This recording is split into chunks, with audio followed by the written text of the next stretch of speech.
lokal punya nilai 20% Bapak Ibu. Jadi ide-ide yang dikembangkan untuk sebuah produk inovasi itu harus mengembangkan potensi lokal yang ada di daerah Bapak Ibu masing-masing. Jelas potensi lokal itu adalah kemampuan, kekuatan yang dimiliki oleh setiap daerah untuk dikembangkan sehingga bisa bermanfaat bagi masyarakat daerah tersebut. Bapak Ibu, semoga dengan penjelasan awal ini Bapak Ibu paham, oh saya harus membuat produk inovasi seperti ini. Ya seperti dibatasi sama kondisi lokal. Bu Ani, mohon izin. Potong. Ya, mohon maaf ya. Mungkin ada saran tidak memakai mikrofon tambahan. Jadi ini di ruangan ya Bu Ani ya. Mungkin menggema. Jadi suaranya itu mantul-mantul ya. Jadi suaranya itu mantul-mantul. Nggak pakai Bu. Oh tidak pakai ya. Oke. Tidak terlalu dekat juga dengan mikrofon Bu Ani ya. Tidak terlalu dekat juga dengan mikrofonnya mungkin karena sudah Bu Ani powernya sudah cukup oke, jadi mungkin agak dijauhkan sedikit mungkin mikrofonnya. Ini. Oke. Mikrofon ini ya. Apa saya nggak pakai headset atau gimana? Coba dipakai Bu Ani demi kenyamanan bersama ini ya, karena partisipan ini mereka sangat antusias dengan apa yang Bu Ani sampaikan pada siang hari. Coba Bu Ani. Ya, gimana tuh suaranya? Saya lepas headphone. Ya, tidak apa masih? Mungkin itu ada lebih baik kayaknya Bu Ani, ya. Coba dicoba itu dan G. Ya, saya lanjut hubungi. Jadi saran ya seperti itu dan mungkin tidak usah pakai mikrofon karena powernya suaranya Bu Ani sudah cukup bagus ya. Jadi mungkin akan lebih bisa dinikmati oleh para peserta webinar. Terima kasih. Mari dilanjutkan Bu Ani. Kita harus tahu dulu bagaimana sih caranya untuk menggali gagasan atau ide kreatif potensi lokal ini. Bapak Ibu harus paham jadi kan kita nggak mungkin cari gagasan ide kalau kita nggak tahu caranya. Bagaimana caranya mencari gagasan atau ide potensi lokal. Bapak Ibu bisa menggunakan ini. Mungkin sudah lagi dengan kata-kata desain ini Bapak Ibu. Desain thinking itu adalah salah satu cara yang bisa digunakan Bapak Ibu untuk menemukan ide atau gagasan, mencari itu. Halo, Assalamualaikum. Buat suatu produk inovasi. Tidak tahu sih, belum selesai nih. Kapan pulang? Pasti itu desain thinking. Katanya mau difoto, tapi saya mau foto. Desain itu rancangan ini. Iya kan? Itu adalah rancangan. Di lab akan sih ada kepentingan mana murah nih besok lagi 1 jutanya, pas sekarang 4 juta katanya. Untuk menciptakan inovasi guna memecahkan masalah-masalah yang kompleks yang ada di sekitar kita, khususnya masalah-masalah untuk mengembangkan potensi lokal yang ada di daerah kita masing-masing. Ya. Jadi ada beberapa prinsip dari desain thinking. Saksi nggak? Bisa masih jelas atau pembuatan? Sudah agak jelas, tapi mungkin memang masih menggema. Tapi lebih bisa diterima, tapi masih menggema. Tapi mungkin pelan-pelan ya Bu Ani ya, agak pelan-pelan ya. Pelan-pelan ya. Prinsip desain thinking itu Bapak Ibu ada. Nah begitu mungkin ya. Mohon maaf ya banyak interupsi ini karena saya juga memberikan. Ya.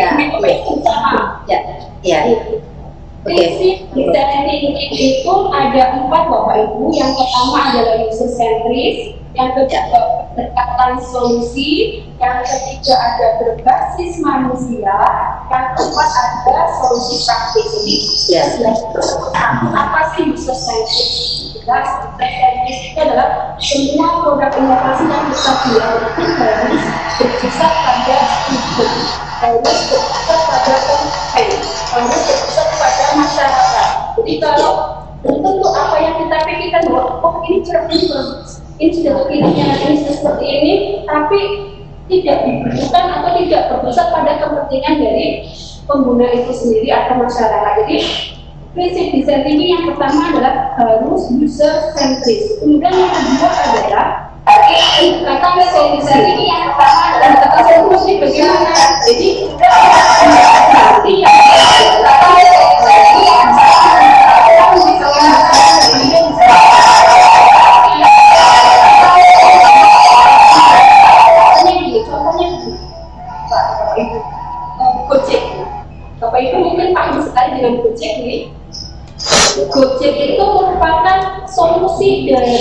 beberapa permasalahan yang timbul dari ojek konvensional. Kita tahu sendiri bahwa ojek konvensional itu kita untuk menggunakan ojek konvensional itu kita harus jalan terlebih dahulu ke pangkalan ojek. Itu yang permasalahan yang pertama dari ojek konvensional. Yang kedua, dari sisi harganya Bapak Ibu, kita paham betul bahwa harga ojek konvensional itu tidak stabil, tidak rata, karena tergantung tawar-menawar dari si pelanggannya sama si driver ojeknya. Kemudian selanjutnya keamanan dan kenyamanan dari ojek konvensional itu. Maka timbullah ide dari Pak Nadiem Makarim untuk membuat suatu aplikasi ojek yang bisa menyelesaikan yang pendekatan solusi itu untuk menyelesaikan masalah-masalah yang muncul dari ojek konvensional. Jadi Bapak Ibu harus ingat bahwa setiap produk inovasi kita itu harus berdasarkan kepada solusi. Kemudian yang ketiga adalah berbasis pada kebutuhan manusia. Kebutuhan manusia itu adalah ketika kita membuat produk inovasi tapi tidak dibutuhkan, maka tidak ada gunanya, tidak bermanfaat. Maka kita dalam membuat produk inovasi itu harus berbasis pada kebutuhan manusia. Kemudian yang terakhir adalah prinsipnya adalah solusinya praktis. Jangan kita membuat produk inovasi malah membuat dari masalah-masalah yang ada. Jadi produk inovasi yang kita tawarkan itu harus merupakan solusi yang praktis. Jadi Bapak Ibu harus ingat bahwa prinsip desain thinking itu ada 4, yaitu user centric, pendekatan solusi, berbasis pada kebutuhan manusia, dan solusi praktis. Kemudian 5 tahapan dari proses design thinking Bapak Ibu itu ada enterprise, define, idea, prototype, sama test. Jadi ada 5 tahapan dari proses design thinking. Alurnya Bapak Ibu bisa perhatikan diagramnya. Bisa dari enterprise, define, idea, prototype, sama test. Atau misalnya Bapak Ibu dari empathize langsung loncat ke prototype boleh, kemudian langsung diteskan bisa. Atau misalnya Bapak Ibu empathize ke define, ke idea, ke prototype, kemudian lagi ke idea. Ya, Mak kalau di sini nih Pak. Atau misalnya Bapak Ibu sudah masuk ke tahap tes sampai ke tahap tes, tapi kemudian ada kendala nih ketika uji coba itu, maka kembali lagi ke proses define. Jadi alur dari fase dari design thinking ini Bapak Ibu itu tidak linear, tapi bersifat bolak-balik boleh, tergantung nanti pemecahan masalahnya yang ada. Kemudian saya akan jelaskan masing-masing dari proses design thinking tersebut. Nah, ada 5 tadi: empathize, define, idea, prototype, sama testing. Kalau empathize itu adalah membangun empati, membangun kepedulian kita pada masalah-masalah pelanggan, masalah-masalah konsumen, masalah-masalah masyarakat yang ada di sekitar kita. Jadi kita bangun empati. Kemudian ada define. Itu adalah mendefinisikan atau merumuskan masalah-masalah yang ada di masyarakat. Setelah kita membangun kepedulian, dan kita mendefinisikan merumuskan masalah yang ada di pelanggan. Kemudian ke idea itu adalah menciptakan solusi untuk menyelesaikan masalah-masalah pelanggan. Kemudian yang selanjutnya tahapannya ada prototype. Prototype itu adalah mewujudkan solusi secara fisik agar mampu diindra. Kemudian sampai yang terakhir adalah testing. Testing itu adalah mencoba kesesuaian antara solusi dengan masalah-masalah yang ada di pelanggan. Jadi bisa saya sampaikan lebih detail lagi. Empathize, empati. Apa bedanya empati sama simpati? Kalau empati itu lebih dalam maknanya daripada simpati, jauh lebih dalam daripada simpati. Jadi Bapak Ibu harus punya kepekaan, punya kepedulian untuk melaksanakan empati ini. Empati adalah memahami apa yang dibutuhkan konsumen atau user dan memahami keinginan kebutuhan dan tujuan dari dosen itu sendiri. Kemudian melibatkan proses observasi dan memahami orang lain. Nah, nanti ketika proses empathize itu Bapak Ibu perlu mengembangkan beberapa keterampilan. Yang keterampilan yang dikembangkan adalah Bapak Ibu harus menjadi pendengar atau pengamat yang baik. Bapak Ibu harus fokus kepada konsumen, kepada masyarakat, apa yang mereka katakan, apa yang mereka pikirkan, apa yang mereka lakukan, dan apa yang mereka rasakan. Jadi Bapak Ibu benar-benar harus menggali kepeduliannya, menggali rasa ingin tahunya lebih dalam tentang kebutuhan dari konsumen itu sendiri. Terus ketika proses empathize, Bapak Ibu tidak perlu menyimpulkan secara terburu-buru. Bapak Ibu wajib memahami bahasa tubuh orang. Kemudian di dalam proses empathize ini keterampilannya merupakan keterampilan bertanya untuk menggali beberapa informasi. Nah, di sini diantaranya keterampilan bertanya untuk bentuk, Bapak Ibu bisa menggunakan kalimat seperti apa untuk menanyakan fungsi, bagaimana, penyebab perubahan, hubungan, perspektif, tanggung jawab, sama rakyat. Jadi ini beberapa contoh keterampilan bertanya yang perlu digali ketika dalam proses empathize. Nah, di sini Bapak Ibu bisa dilihat bahwa empati itu tujuannya adalah untuk mendapatkan perasaan dengan mengamati apa yang konsumen lihat, katakan, lakukan, dengarkan, pikirkan, dan rasakan. Caranya dengan apa Bapak Ibu bisa melakukan empati? Caranya adalah dengan melakukan observasi dan interview. Nah, Bapak Ibu setelah melakukan observasi, interview kan pasti mendapatkan data. Data yang diperoleh itu Bapak Ibu bisa receive not kecil.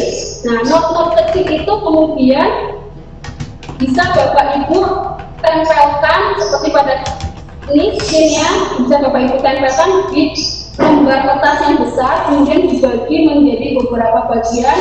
Mana yang hasil dari pengamatan yang dilihat, tempelkan. Jadi di kertas ini Bapak Ibu dibagi menjadi 5. Yang di tengah ini adalah untuk hasil observasi tentang bagaimana masyarakat itu berpikir dan rasakan. Kemudian di sini bisa bagaimana masyarakat yang dilihat, masyarakat dengarkan, masyarakat lakukan, masyarakat katakan. Jadi bisa tempel dari not kecil tersebut.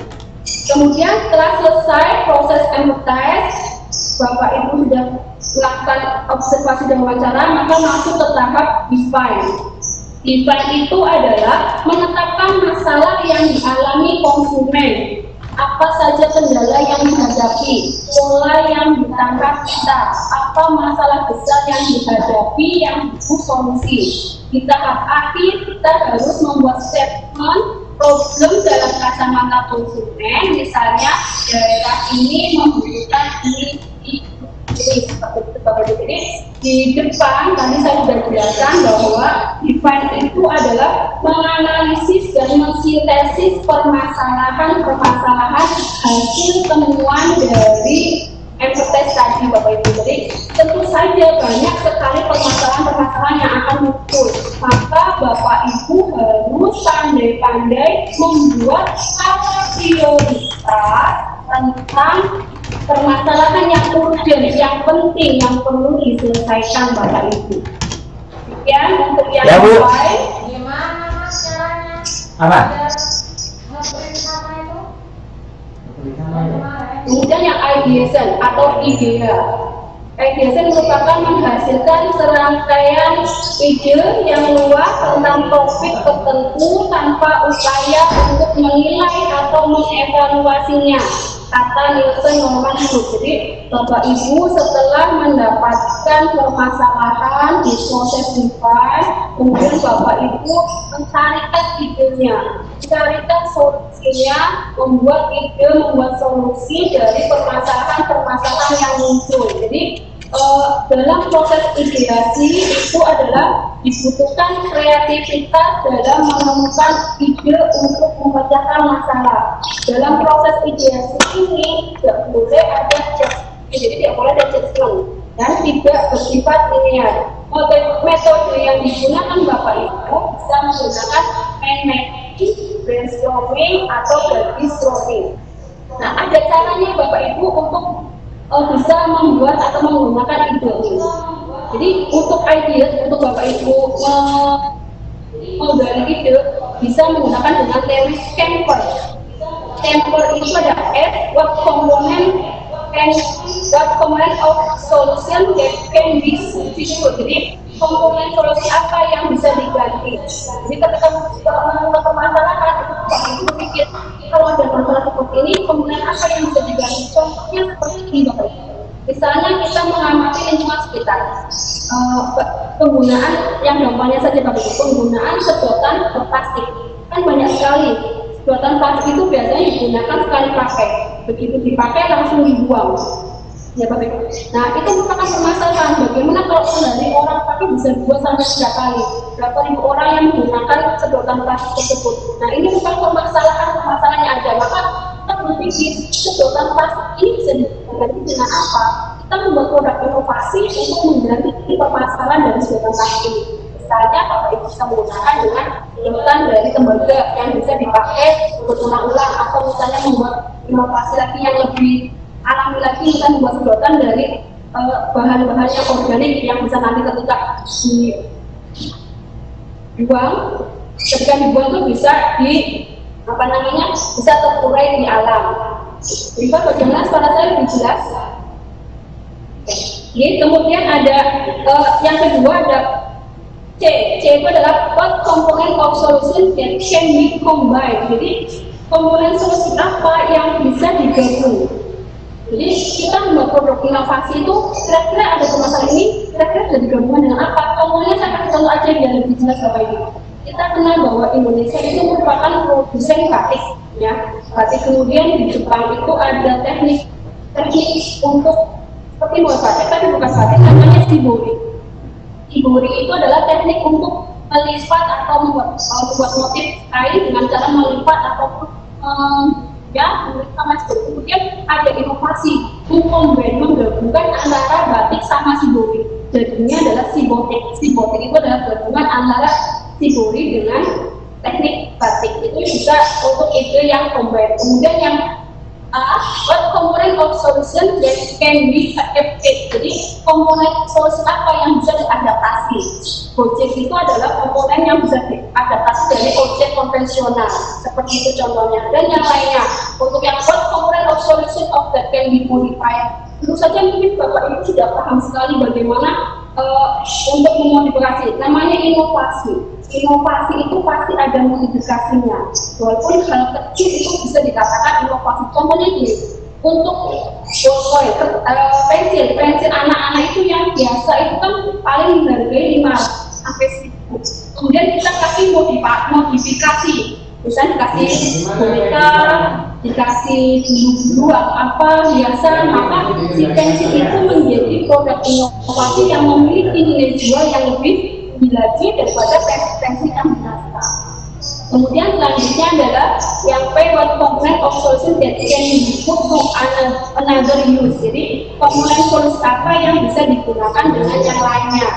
Dan yang E adalah what component of solution that can be eliminated. Dan yang terakhir adalah what component of solution that can be reserved.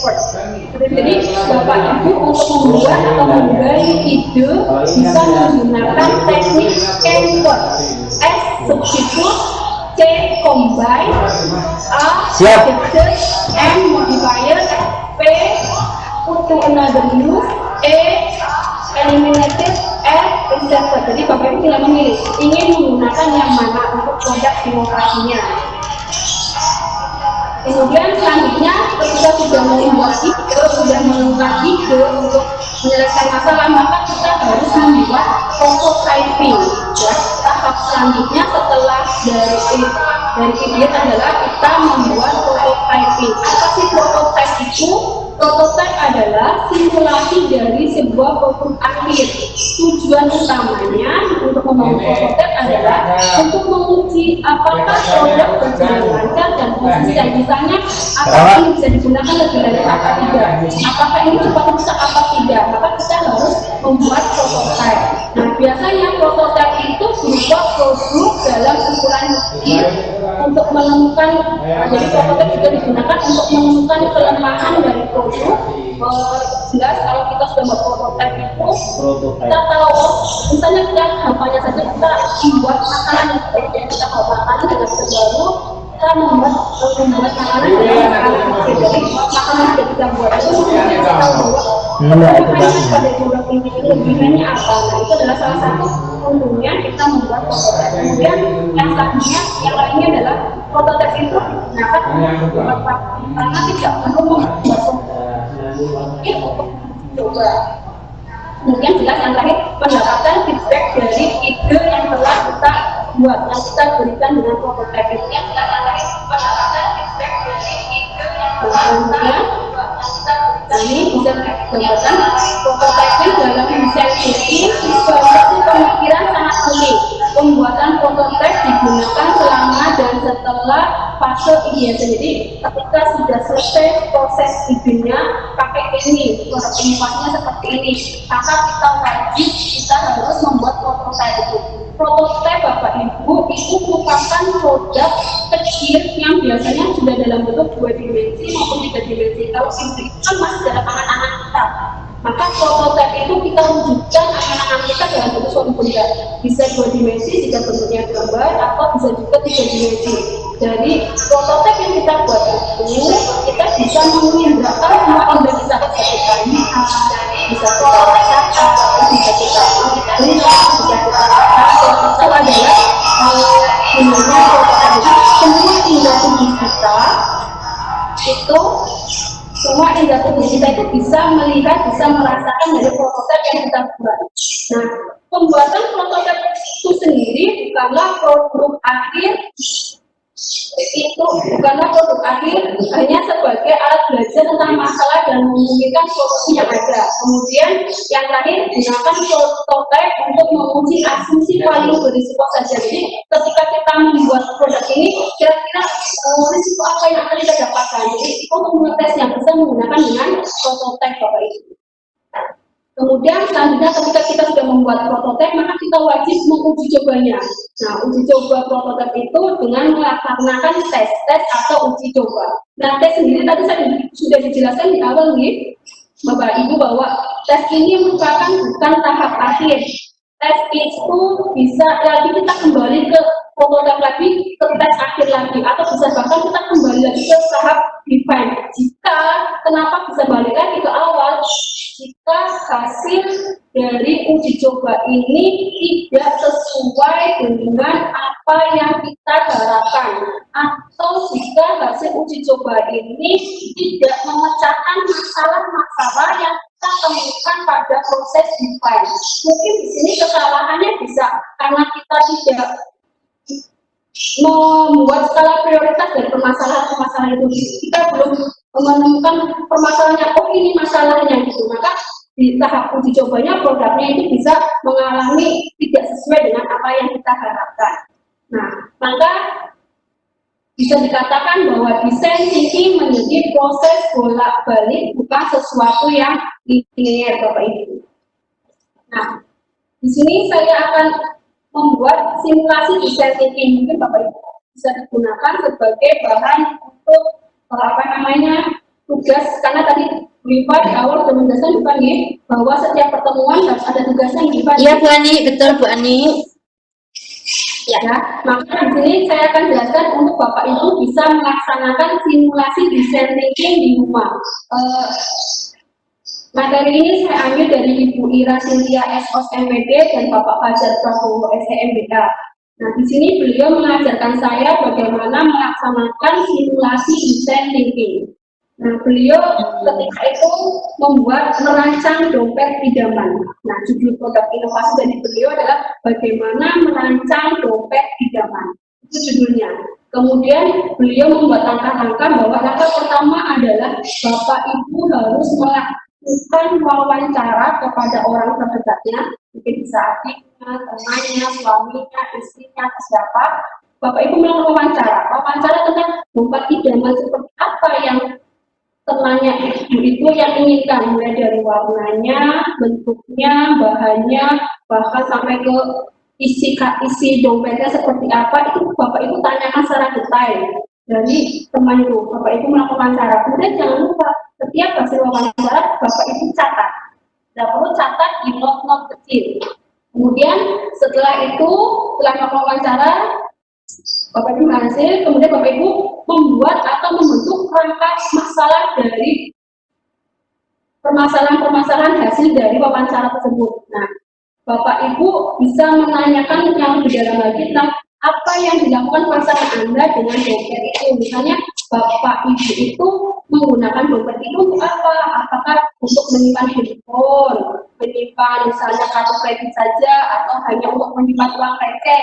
Masing-masing simpanan itu kan akan membentuk dompet idaman yang berbeda. Tentu saja ketika Bapak Ibu memiliki dompet idaman yang aku inginkan itu harus bisa nyimpan handphone, harus bisa nyimpan kartu sebanyak 20 atau yang lainnya. Maka akan berbeda dengan dompet idaman dari Bapak Ibu yang aku cukup dompet idaman itu cuma yang bisa nyimpan uang receh saja, itu dompet idaman saya misalnya seperti itu. Maka akan ketika prototipe itu akan berbeda bentuknya Bapak Ibu. Nah, setelah Bapak Ibu melakukan training ini, membentuk rangka masalah, maka Bapak Ibu harus membuat asumsi awalnya. Misalnya si A membutuhkan dompet untuk menyimpan handphone, atau misalnya si A membutuhkan dompet hanya untuk menyimpan kartu kredit saja, misalnya seperti itu. Nah, ketika misalnya hasil wawancara sudah digali lebih dalam, maka Bapak Ibu harus asumsikan, oh ternyata setelah wawancara si A ini membutuhkan tas kecil karena fungsinya untuk menyimpan handphone, menyimpan buku not kecil atau menyimpan iPad. Jadi si A ini tidak butuh handphone, maka si A ini hanya butuhnya tas kecil seperti itu Bapak Ibu. Jadi dan gunakan seperti itu. Nah, kemudian dari hasil permasalahan itu Bapak Ibu bisa membuat 3 ide minimal 3 sampai 5 ide yang out of the box, yang di luar nalar. Jadi yang diwawancara itu diberikan pilihan ide 3 sampai 5. Kemudian ditawarkan ide tersebut kepada si wawancara itu dan kita minta umpan balik yang mana yang cocok kira-kira kalau saya kasih ide ini. Nah, itu kita ulang lagi. Kemudian setelah itu Bapak Ibu bisa membuat prototipenya, gambarkan bentuk dompetnya seperti apa. Nah, sudah seperti itu, kemudian selanjutnya adalah demikian simulasi yang perlu dilakukan untuk membuat dompet idaman Bapak Ibu. Yang terakhir adalah Bapak Ibu membuat prototipe dari dompet idaman tersebut. Temukan apa yang cocok, apa yang perlu diperbaiki dari dompet idaman Bapak Ibu tersebut. Kemudian Bapak Ibu melanjutkan pertanyaan lanjutan, kemudian muncul ide baru itu jika prototipe yang dibuat Bapak Ibu tidak cocok oleh si yang diwawancarai tadi. Demikian Bapak Ibu untuk simulasi. Nah, di sini saya ingin memberikan contoh beberapa produk budidaya dari tata usaha pada fiksi ya, pada lembaga fiksi ada beberapa. Ini ada telur rumput laut Bapak Ibu. Jadi biasanya telur yang digunakan itu kan bahan dasarnya dari bawang atau dari bawang itu yang banyak. Nah, ini menggunakan beda inovasinya telur yang dibuat itu dengan menggunakan rumput laut. Mungkin di daerahnya si anak ini banyak terdapat rumput laut yang perlu digunakan. Jadi rumput laut itu bukan hanya untuk produk makanan saja, tapi bisa juga digunakan sebagai produk kosmetiknya. Maka si anak ini berinovasi membuat lulu dari rumput laut. Atau yang lainnya ini sliding. Sliding itu singkatan ya Bapak Ibu, jangan lupa ketika membuat produk inovasi Bapak Ibu harus memberikan brand itu menentukan produk inovasi itu. Jadi ini ada sliding itu kependekan dari semprot lumut pada dinding. Jadi spray. Jadi ketika ada lumut di dinding, Bapak Ibu tinggal menyemprotkan saja menggunakan alat yang diciptakan dari anak tersebut. Kemudian yang lainnya kecap kelapa. Kecap kelapa ini merupakan produk inovasi dari budidaya dan tata usaha. Biasanya kalau kecap itu berasal dari kedelai, maka di sini menggunakan kelapa. Yang terakhir ini yang menang lomba budidaya dan tata usaha pada tahun itu paper from Kalakai. Jadi pembuatan kertas berasal dari pohon Kalakai. Pohon Kalakai itu sejenis dari tumbuhan paku, Bapak Ibu. Demikian yang Wani, saya oke. sampaikan materinya. Oke. Kekurangan.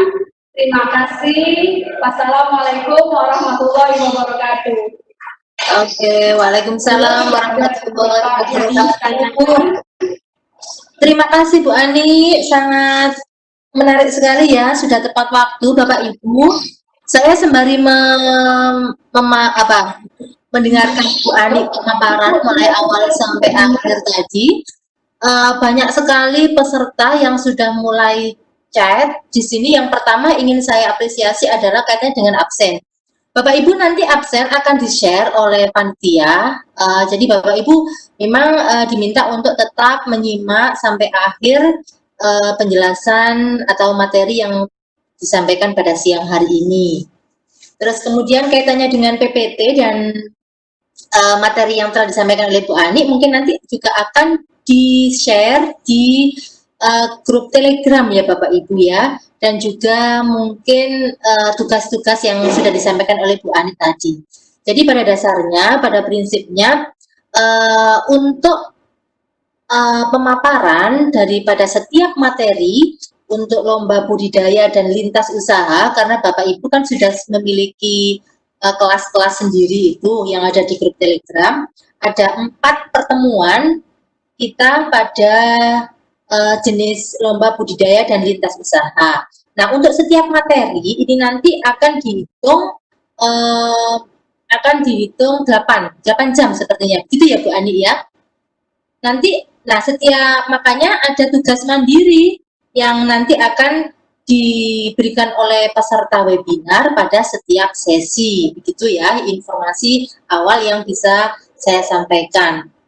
Nah, setelah berakhirnya, artinya setelah Bu Ani memaparkan materi ini nanti, peserta bisa melakukan langsung mengajukan pertanyaan pada kolom chat di sini. Ada sudah beberapa pertanyaan yang masuk Bu Ani yang bisa nanti saya langsung bisa saya konfirmasi ke Bu Ani kaitannya dengan pertanyaan daripada peserta pada siang hari ini. Untuk peserta selanjutnya mungkin bisa langsung mengajukan pertanyaan ya dari apa yang sudah dipaparkan oleh Bu Ani kaitannya dengan bagaimana sih menggali gagasan atau ide kreatif potensi lokal, atau mungkin yang di awal tadi memang sempat terburu-buru ya suaranya karena feedback suara dan sebagainya. Nanti bisa mengajukan pertanyaan, mungkin kan di beberapa waktu berikutnya alhamdulillah sudah agak bisa terkonek ya suara atau materi yang sudah disampaikan oleh Bu Ani ya. Bu Ani bisa mendengarkan suara saya nggih Bu? Bu Ani? Iya. Bu, bisa Bu? Halo? Oh ya. Oke, ya Bu Ani. Ini ada beberapa pertanyaan Bapak Ibu peserta webinar, sekali lagi ya, nanti untuk presensi akan tetap diberikan, tapi saat ini kita memang harus berkonsentrasi kepada materi ini dulu. Ada 30 menit waktu ya untuk kita bisa melakukan diskusi langsung bersama Bu Ani tentang materi pada siang hari ini kaitannya dengan lomba budidaya dan lintas usaha yang materinya pada siang hari ini kita lebih pada menggali gagasan atau ide kreatif potensi lokal. Tadi saya sempat ada pertanyaan Bu Ani dari Pak Syaiful Bahri yang menyatakan, yang bertanya, isinya begini Bu Ani, nanti sembari saya membaca pertanyaan-pertanyaan Bapak Ibu yang lain ya.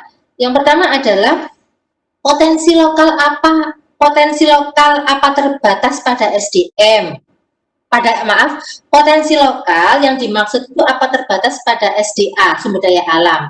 Bagaimana dengan SDM? Begitu Bu Ani, pertanyaan yang diajukan oleh Pak Syaiful Bahri. Mungkin setiap pertanyaan akan langsung saya konfirmasi aja ke Bu Ani untuk bisa langsung menjawab ya. Sembari saya akan memilah pertanyaan yang relevan dengan materi kita pada siang hari ini. Bisa dipahami Bu Ani nggih? Bisa dimengerti untuk pertanyaan yang pertama?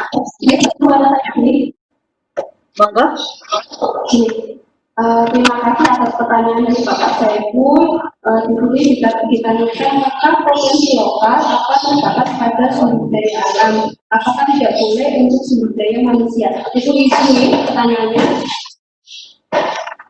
Nah, kalau menurut saya potensi lokal itu bisa termasuk sumber daya alam maupun sumber daya manusia, Bapak Ibu. Jadi tadi kan sudah di budidaya dan lintas usaha itu kan ada 3 kategori ya.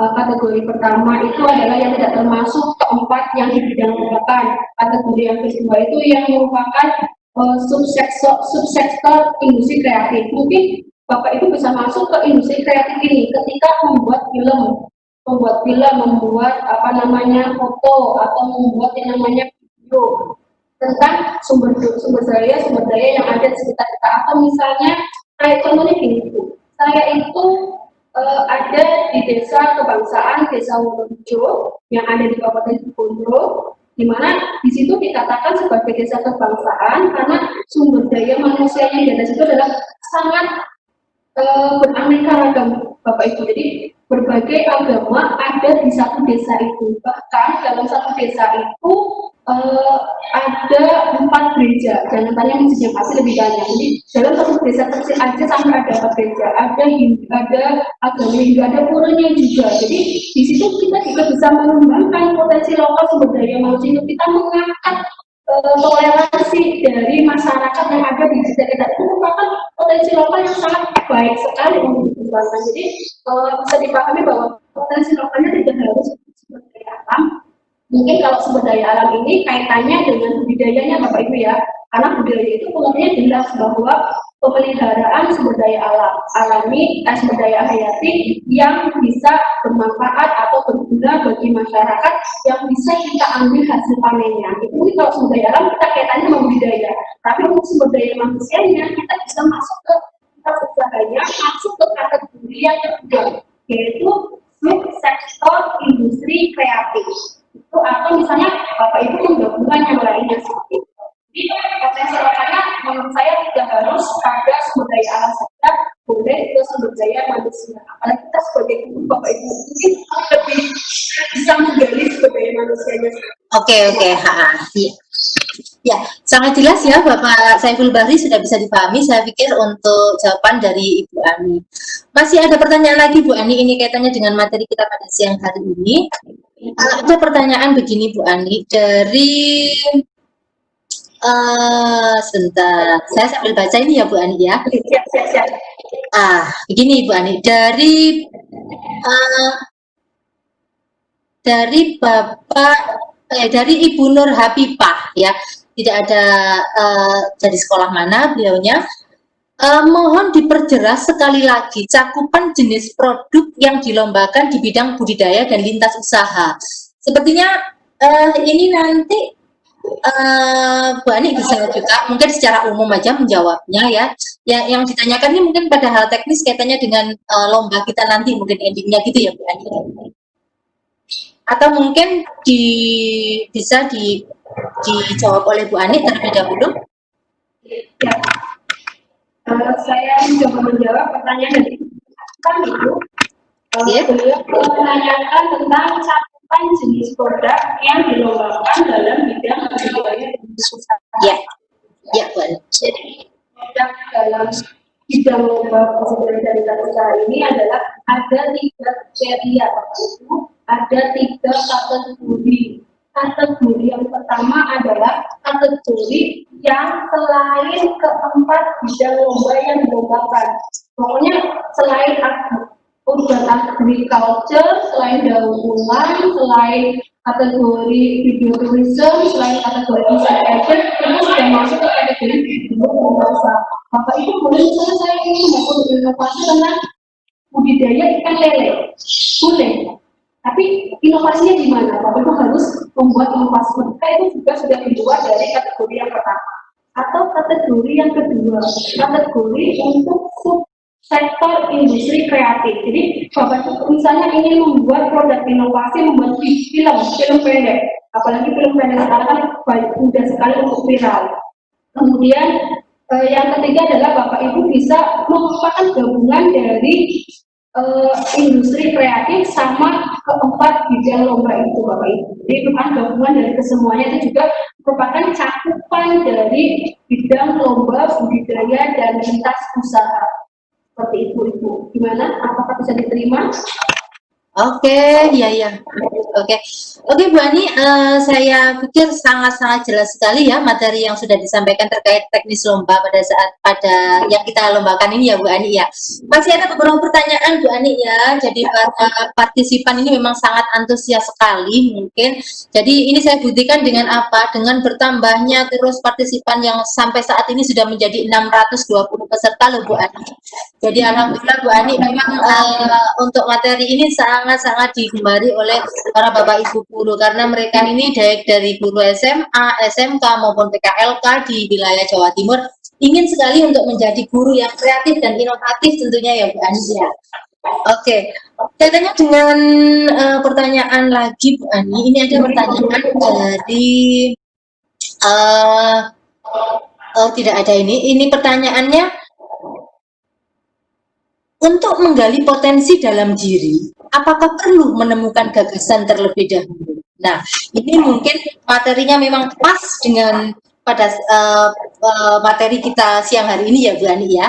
Bisa langsung ditanggapi Bu Ani ya, sederhana tapi ini adalah materi kita. Mungkin tadi ada beberapa dari peserta yang ketinggalan ya, mungkin ketinggalan baru di tengah-tengahnya atau mungkin pada saat posisi akhir ini. Jadi tetap saya apresiasi dari mereka, mungkin Bu Ani bisa menjelaskan. Terima kasih, Arif Ani.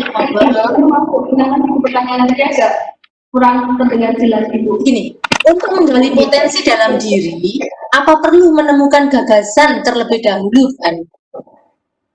Untuk menggali potensi diri, apakah kita harus ada gagasan terlebih dahulu?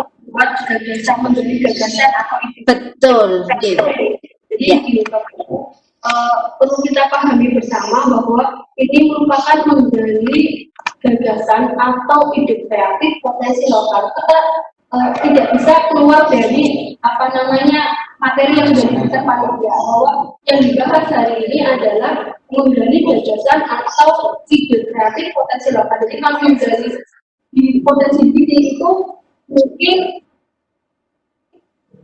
bisa juga menggunakan design thinking juga, tapi lebih ke arah introspeksi kepada diri sendiri. Kita bertanya pada diri sendiri, kita menjawab kita bagaimana untuk menyelesaikan masalah-masalah yang ada pada diri kita sendiri. Tapi ini kan namanya materi untuk bidang lomba, jadi sudah ada garis dari panitia yang ditentukan bahwa di sini adalah menggali gagasan atau ide kreatif potensi lokal, bukan untuk potensi diri kita sendiri seperti itu.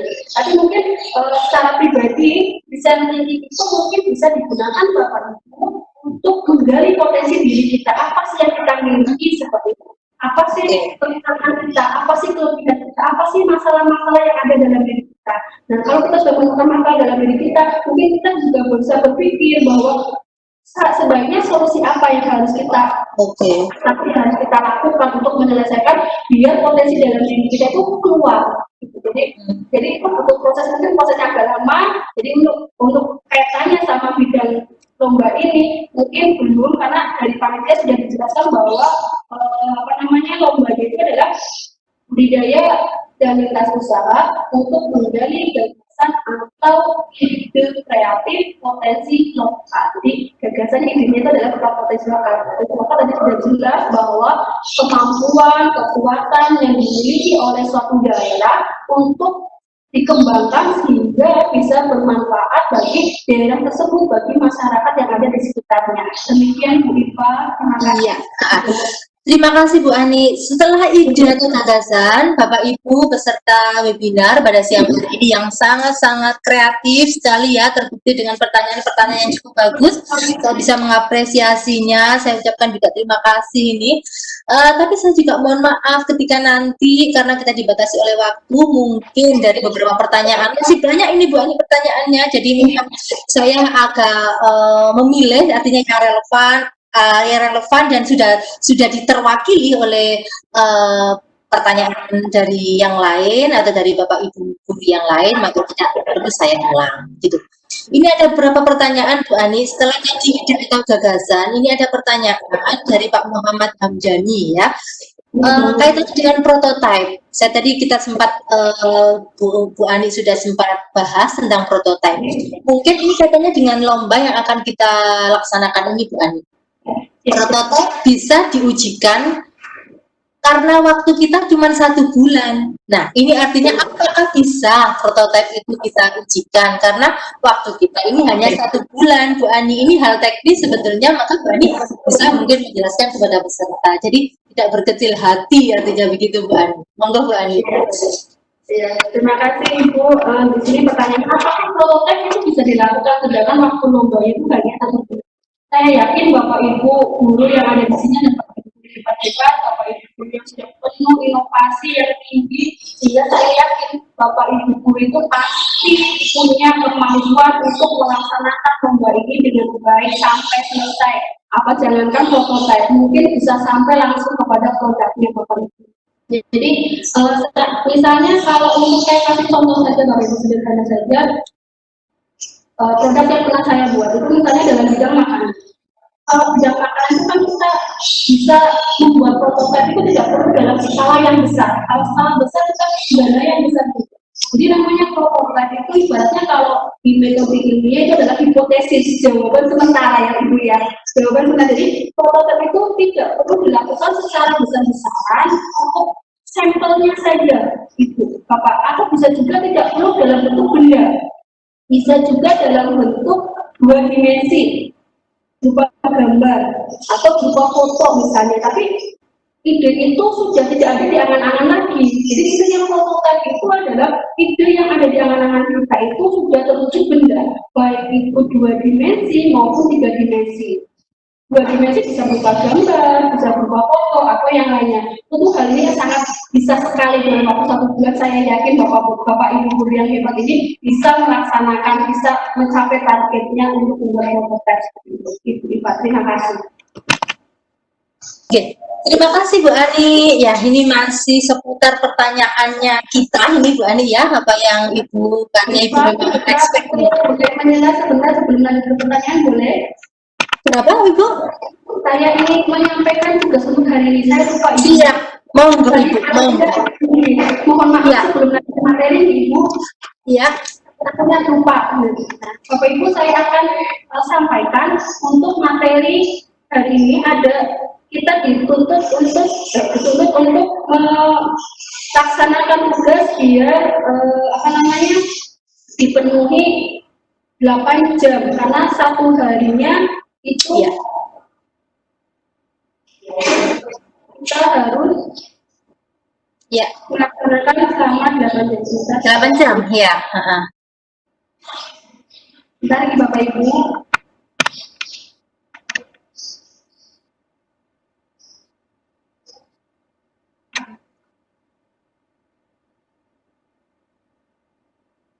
Jadi Bapak Ibu, ini tugas yang diberikan hari ini, setiap pertemuan adalah tugas yang wajib disampaikan dan wajib diberikan feedback kepada narasumber sebagai salah satu syarat untuk kelulusannya Bapak Ibu. Karena satu pertemuan dibagi dengan 8 JP, maka harus kalau satu pertemuan cuma 1,5 jam, maka dilengkapi dengan tugas di rumah, yaitu tugasnya seperti ini Bapak Ibu.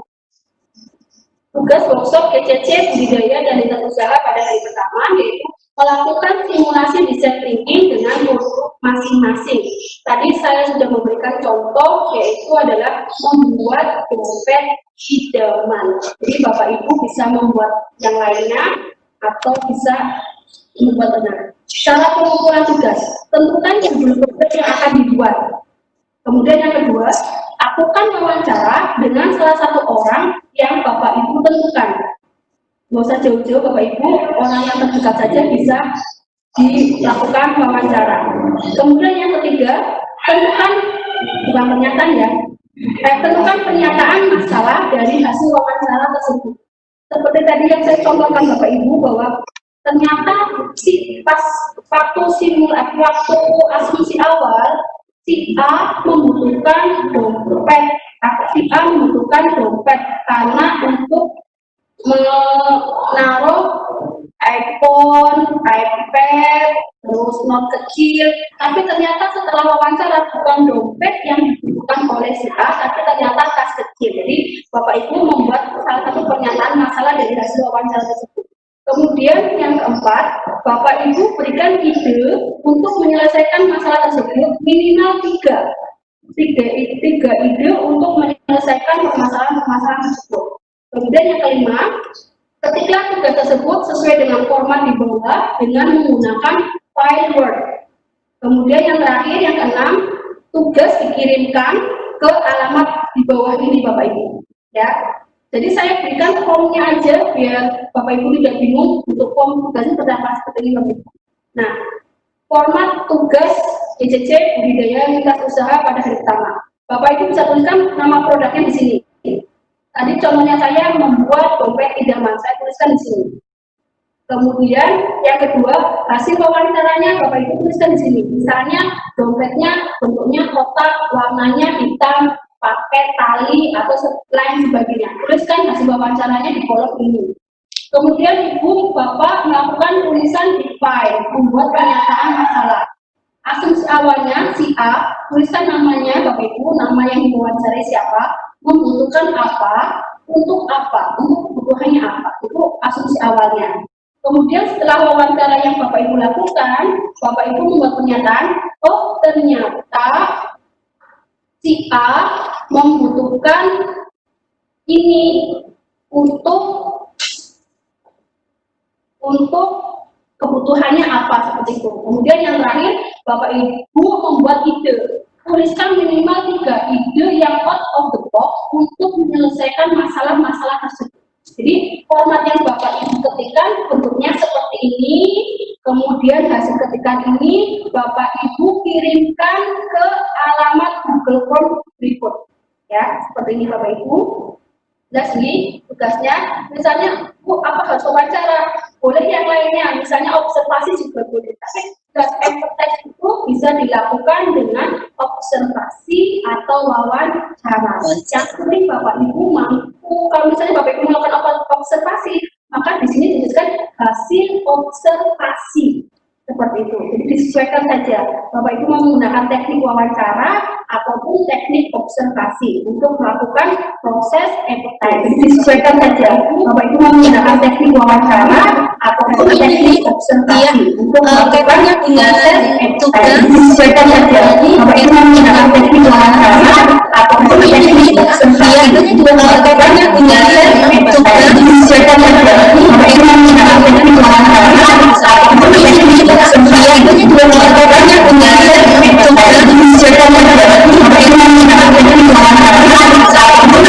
Telegramnya itu ya Bu Ani, ya, masing-masing itu ya. Nah itu solusi cerdasnya ya Bu Ani ya. Jadi nanti mereka biar tidak bingung karena di situ sudah ada bagaimana cara pengumpulan tugas, juga ada bagaimana cara membuat tugasnya dan sebagainya. Begitu Bapak Ibu partisipan yang sangat saya banggakan ya. Karena begitu antusiasnya mereka ya. Mungkin tugas itu nanti kan bisa juga ya Bu Ani ya, yang nge-link dengan mungkin mereka juga ikut lomba, bisa kan juga sekalian biar nge-match gitu ya, artinya biar mereka tidak berpikir ulang. Ya. Awal judul sama latar belakangnya. Nah, begitu memang. Jadi mereka para Bapak Ibu guru baik tingkat SMK, SMA maupun PKLK dari materi awal ini, artinya ini adalah teoritis. Nanti Bapak Ibu sudah mulai memberikan satu ide atau gagasan seperti apa yang sudah disampaikan oleh Bu Ani tugasnya. Jadi tugasnya itu nanti sekaligus nge-link, mungkin Bapak Ibu sekalian sebagai ikut lombanya kan nanti juga begitu. Nah, karena apa? Karena pada lomba budidaya dan lintas usaha ini kan ada workshopnya. Workshopnya ini setiap pertemuan kita hitung 8 jam 8 JP gitu nggih Bu Ani. Jadi padahal pertemuan kita hanya berapa jam, maka tugasnya yang lainnya itu adalah tugas mandiri. Begitu Bapak Ibu peserta ya. Baiklah Bu Ani, masih ada waktunya ini, kita manfaatkan waktu kurang 15 menit ini ya. 15 menit lagi, masih banyak sekali pertanyaannya. dari para partisipan, Bapak Ibu guru dari SMA, SMK maupun PKLK. Saya lanjutkan ini Bu Ani ya, yang masih kaitan dengan materi kita. Ini dari Bapak Ahmad Sobirin ya. Saya mohon izin bertanya Bu Ani, kalau produk yang kita buat berupa produk makanan, prototipenya seperti apa? Nah, ini langsung pada teknisnya. Mungkin Bapak ini pada produk makanan Bu Ani ya. Monggo bisa langsung ditanggapi oleh Bu Ani. Terima kasih Ibu. Terima kasih atas pertanyaannya Bapak Ahmad Sobirin. Ini adalah teknis untuk produk makanan, prototipnya seperti apa? Kebetulan saya itu sudah membuat inovasi makanan dengan mengolah susu sapi muda, dengan membuat susu sapi muda itu bukan hanya minuman saja, tapi beberapa produk makanannya. Nah, untuk prototipe dari produk makanan itu Bapak, itu Bapak bisa menggunakan sampelnya saja. Jadi Bapak menggunakan resep kecil, tidak resep besar. Nah, resep kecil itu Bapak buat prosesnya, kemudian sudah terbentuk hasilnya, makanannya. Sekalian jangan tanggung-tanggung, Bapak juga memikirkan bagaimana kemasannya, desain logonya, seperti itu juga harus dipikirkan. Nah, jadi ketika pembuatan prototip makanan itu adalah satu yang dibuat adalah sampel makanannya. Dari sampel makanannya itu kemudian diuji coba, kurangnya apa? Apakah rasanya sudah enak apa belum? Apakah rasanya sudah sesuai dengan yang kita harapkan atau tidak? Apakah rasanya bisa diterima sama masyarakat atau tidak? Kita uji cobakan. Itu. Kemudian yang kedua, prototip yang digunakan, yang dilakukan adalah Bapak Ibu harus memikirkan kemasannya seperti apa. Kalau produk makanan kayak gini, kemasannya seperti apa? Karena kemasan itu sangat penting untuk sebuah produk makanan. Seperti itu. Jadi kalau produk makanan paling gampang kalau membuat prototipnya. Kita langsung membuatnya tapi dalam bentuk skala yang kecil saja, skala yang sedikit. Baru ketika sudah bisa diterima, kita bisa membuat dalam produksi yang jumlah yang sangat besar. Demikian, terima kasih, semoga diterima. Oke, terima kasih Bu Ani. Jadi memang masih banyak sekali Bu Ani pertanyaan-pertanyaan, tapi alhamdulillah sedikit demi sedikit saya sudah mulai memilih yang sekiranya sesuai dengan materi kita pada siang hari ini.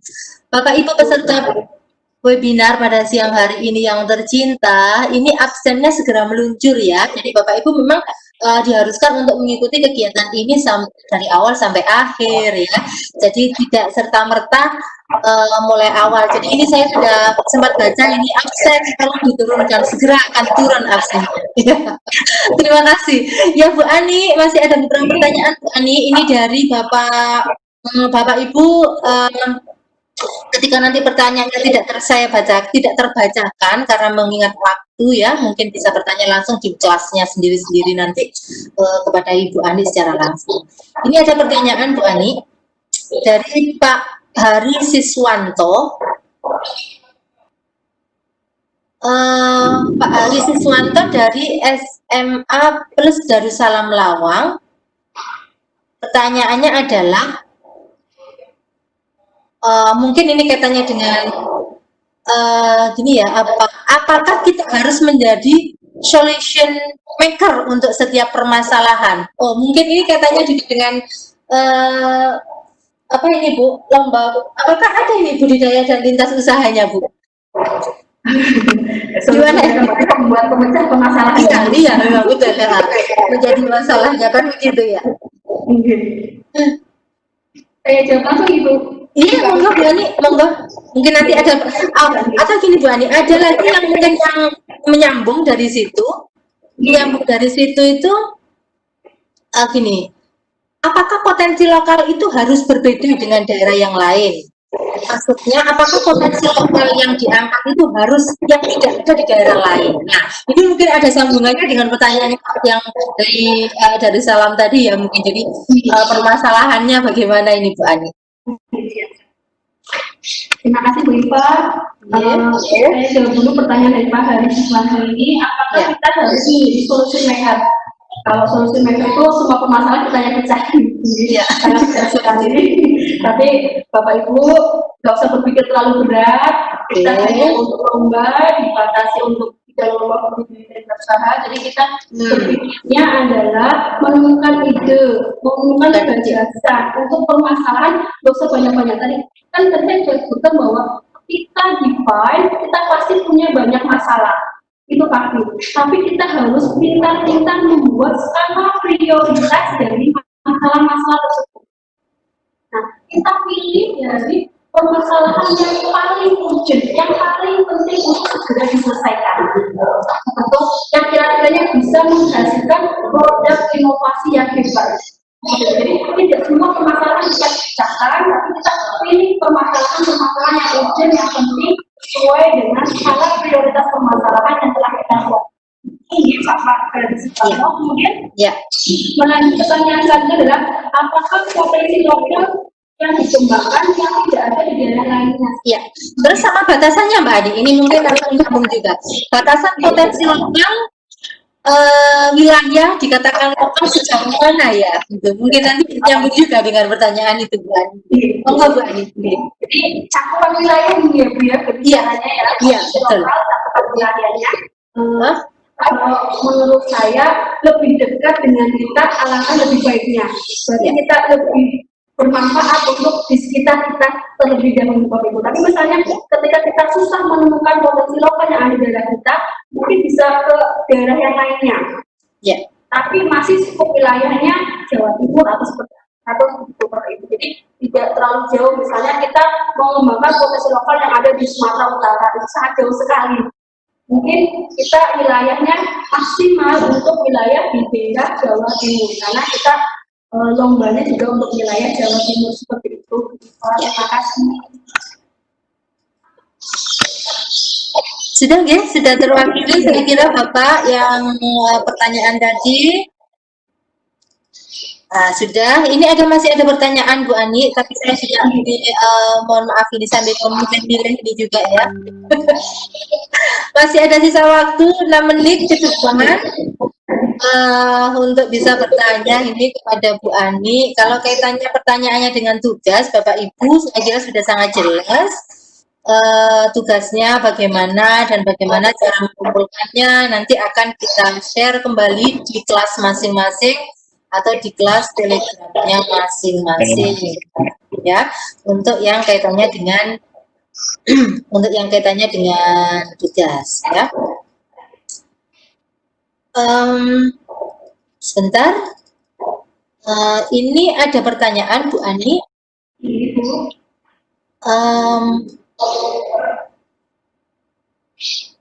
Saya juga ingin menginformasikan untuk materi nanti di-share di kelas ya Bu Ani.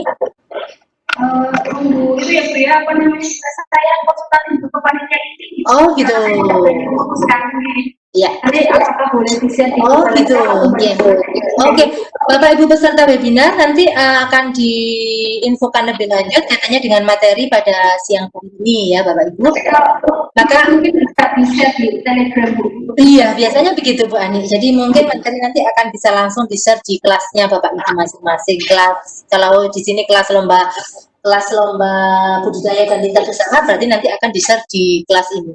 Bu Ani, ini ada memanfaatkan waktu yang ada pertanyaan dari Pak Dedi Prabowo. Bertanya, apakah ide produk kreatif harus ada kaitannya atau ada unsur dengan lembaga kita, misalnya sekolah tempat kita bekerja, atau boleh berdiri sendiri dengan kaitannya dengan lingkungan tempat kita, atau produk pribadi? Nah, ini sepertinya sudah agak terjawab, tapi mungkin lebih diperjelas lagi oleh Bu Ani. Saya coba jawab Ibu Ipani. Siap. Pertanyaan dari Bapak Dedi Prabowo, apakah ibu produk kita itu harus berkaitan dengan lembaga kita bekerja ataupun boleh berdiri sendiri, disesuaikan dengan lingkungan kita sendiri, atau misalnya produk dari pribadi nih Pak? Ya, seperti yang pertanyaannya itu ya. Kalau menurut saya, namanya juga potensi lokal. Potensi lokal itu kan bisa dari lingkungan terdekat kita. Kita bisa melihat dari mana, apakah dari lingkungan lembaga kita, sekitar kita, ataupun dari masyarakat yang ada di lingkungan kita, ataupun secara pribadi. Kalau misalnya kita sudah punya patokan, saya punya ide potensi lokal yang di sini, boleh, nggak apa-apa, tidak ada batasan untuk hal ini. Yang penting produk inovasi yang Bapak Ibu buat itu merupakan produk inovasi yang mampu mengembangkan potensi lokal yang ada di sekitar Bapak Ibu. Demikian Bapak. Ya, terima kasih Bu Ani, Bapak Ibu peserta webinar pada siang hari ini. Absen sudah diberikan ya Bapak Ibu, sudah ada linknya.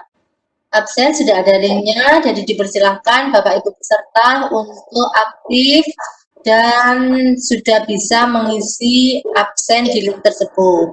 Kalau toh memang nanti misalkan tidak sempat atau mungkin jadi Bapak Ibu kegiatan ini mungkin harus ada bukti fisik, artinya Bapak Ibu harus memiliki screenshot mungkin yang menjelaskan bahwasanya menjadikan bukti bahwasanya Bapak Ibu mengikuti kegiatan ini. Begitu Bapak Ibu ya. Baik, Bu Ani masih ada sisa waktu ini Bu Ani, ada pertanyaan dari Ibu Zaidah Rahmi, SMA 10 November, yang menanyakan, mohon penjelasannya Bu Ani, kalau dalam budidaya tanaman atau hewan, prototipenya seperti apa Bu Ani? Ya, itu pertanyaannya ya Bu. Monggo Bu Ani. Terima kasih Bu Iva. Untuk pertanyaannya dari Bu Zaidah Rahmi, apakah untuk budidaya tanaman prototipnya seperti apa? Pasti budidaya tanaman itu kan punya beberapa teknik ya Bu ya. Ya. Beberapa teknik bisa apa namanya, yang lainnya banyak sekali tekniknya. Nah, untuk produk inovasi budidaya tanaman pasti harus misalnya kita mengadaptasi produk inovasi yang sudah ada ataupun kita menciptakan produk budidaya tanaman yang baru. Mungkin kalau menunggu sampai besar itu kan agak lama butuh waktunya. Mungkin Bapak Ibu dari produk inovasi tentang budidaya tanaman itu bisa digambarkan. Jadi prototipnya bisa dalam bentuk gambar, jadi 2 dimensi. Yang penting ide produk inovasinya itu bisa dilihat, oh seperti ini. Jadi kita bisa melihatnya tidak cuma dalam angan-angan saja. Tapi kalau untuk menunggu sampai tanaman itu besar dan menghasilkan itu butuh waktu yang lama, sedangkan kita dibatasi oleh waktunya, mungkin bisa dalam bentuk yang sederhana saja, dalam bentuk 2 dimensi atau dalam bentuk gambar atau yang lainnya yang bisa mengaplikasikan, bisa menerapkan, bisa mewujudkan ide kita yang ada di kita. Ya. Terima kasih Bu Ani, mungkin cukup Bu Ani ya, jadi beberapa pertanyaan. Sebetulnya saya bisa melihat antusias dari para peserta pada siang hari ini, dari Bapak Ibu Guru SMA, SMK maupun PKLK sangat antusias dengan materi Bu Ani, karena memang mereka ingin memberikan menjadi seorang guru yang kreatif, inovatif, terutama untuk memanfaatkan potensi lokal yang ada di daerah kita masing-masing. Bu Ani masih ada waktu kurang lebih 2 menit untuk bisa memberikan statement apa yang harus kita lakukan, mungkin statement akhir mungkin dari pertemuan kita pada siang hari ini, bagaimana untuk memotivasi mungkin ya, memotivasi dari Bapak Ibu Guru SMA, SMK maupun PKLK untuk bisa terus berkreatif dalam menjadi guru yang inovatif ya, yang kaitannya juga dengan lomba budidaya dan lintas usaha ini. Dipersilakan Bu Ani. Terima kasih Bu Iva, tentunya Bapak Ibu Guru, saya yakin Bapak Ibu Guru yang ada di forum ini merupakan Bapak Ibu Guru yang hebat-hebat, yang sudah punya pengalaman yang begitu luar biasa, yang sudah punya sebuah inovasi yang begitu. Saya yakin Bapak Ibu pasti punya kemampuan untuk mengikuti lomba ini sampai akhir. Bapak Ibu pasti bisa membuat produk-produk inovasi yang begitu hebatnya, sehingga bisa mengharumkan nama lembaga, nama cabang dinas, nama Jawa Timur pada umumnya. Jadi saya yakin Bapak Ibu Guru yang ada forum ini adalah Bapak Ibu Guru yang sangat hebat. Terus Bu Iva, saya ingin mengucapkan terima kasih yang begitu besar sekali kepada Bapak cabang dinas yang dengan setiap saya diberikan sama Bapak saya luar biasa sekali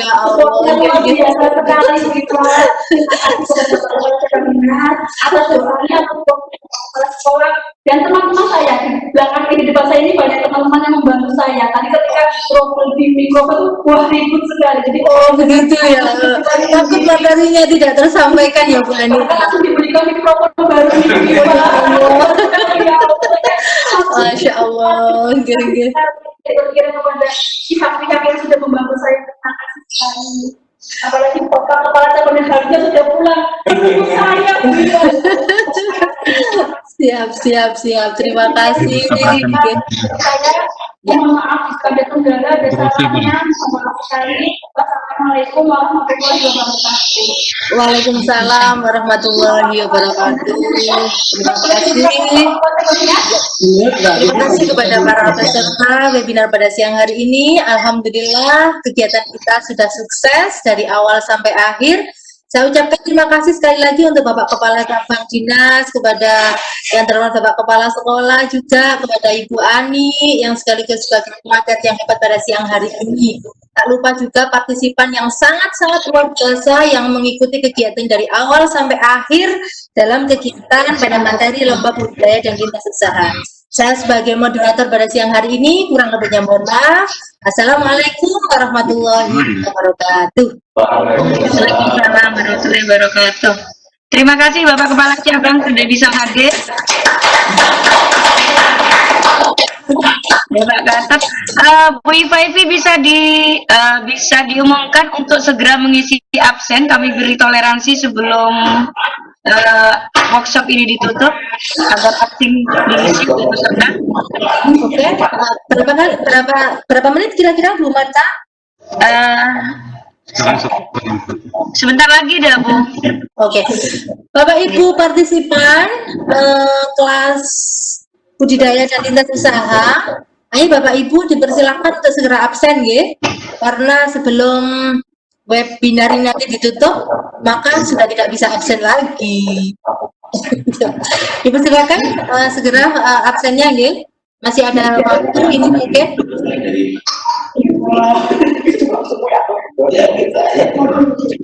Link absennya sudah ada Bapak Ibu, link absennya sudah ada, coba di screenshot di atas mungkin. Link absennya kan sudah ya Bu Marta ya, di atas mungkin, atau mungkin bisa di share lagi mungkin di bawah-bawahnya mungkin. Oke, kami mungkin lagi. Oke, akan di share lagi Bapak Ibu untuk absennya, presensinya.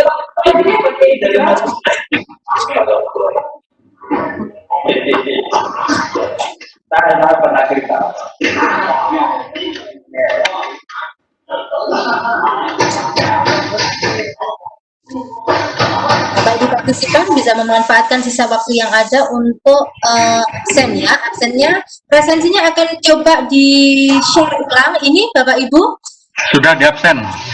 Oke, sudah di share ya.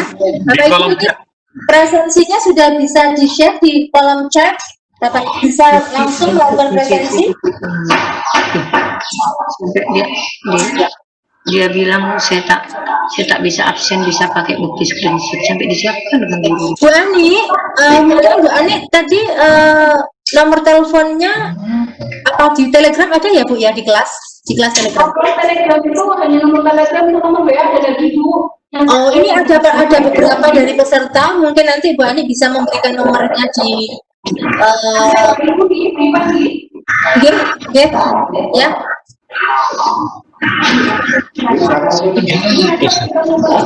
Di Telegram mungkin nanti Bu Ani ya, untuk ada beberapa peserta yang tanya nomornya itu. Untuk link absen Bapak Ibu peserta bisa langsung absen yang sudah dibagikan tadi linknya di kolom chat.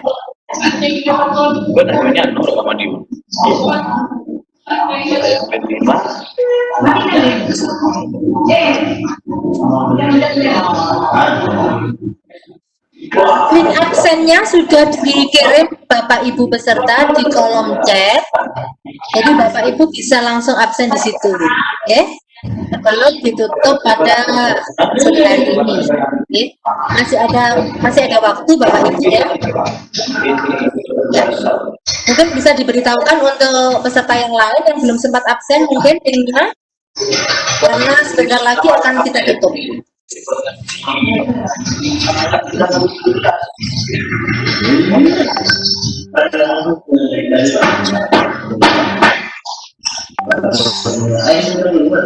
Wah, sangat luar biasa. Bu Marta, ini saya bisa lihat ya? Ya, monggo. Bisa berkali ini terima kasih membantu saya. Terima kasih cepat ya Bu.